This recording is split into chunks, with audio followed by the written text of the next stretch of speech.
Hello everyone, our group consisting of Andreas, Ivan, Jeffrey, and Jennifer would like to explain one of the elements of a contract, offer and acceptance. A legally binding contract is required to have the element of offer and acceptance. Offer and acceptance refer to the expression of an offer to contract on certain items by one person who is the offerer to another person who is the offeree, and an indication by the offeree of its acceptance of those terms. Firstly, we will discuss the form of offer.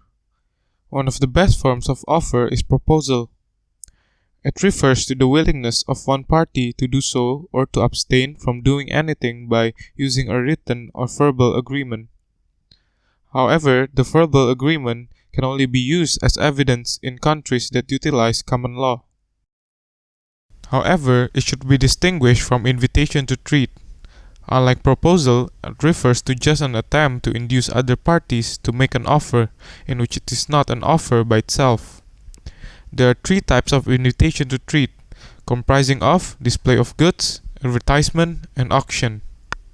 For example, in auction, before the auctioneer decides on who wins the auction, it cannot be considered as offer yet.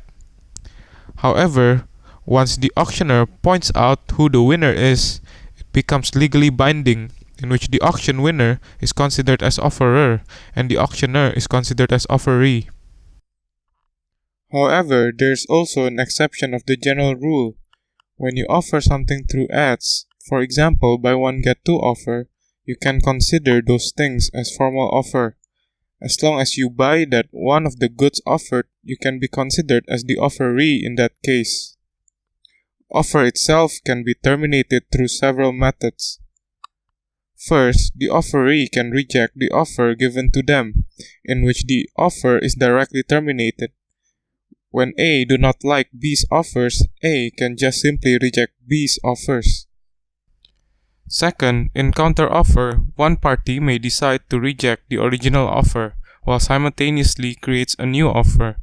When A tried to reject B's offers, B can try to make counteroffer simultaneously by creating a new offer.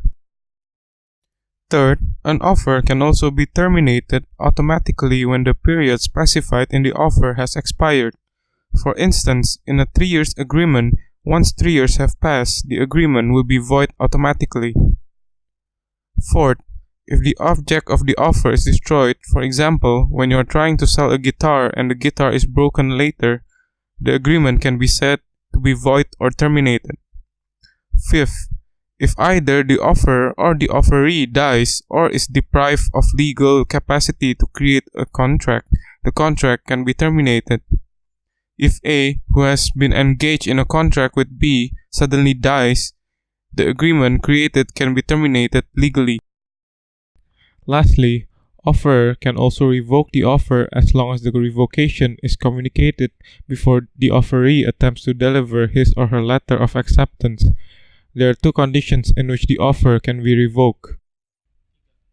First, the offerer will be bound by the contract once the offeree delivers his or her letter of acceptance, even though he does not know about the acceptance. As long as B, the offeree, put his letter in the post office, A will be legally bounded by the law. Second, the offeree is legally tied when the acceptance has reached the knowledge of the offerer.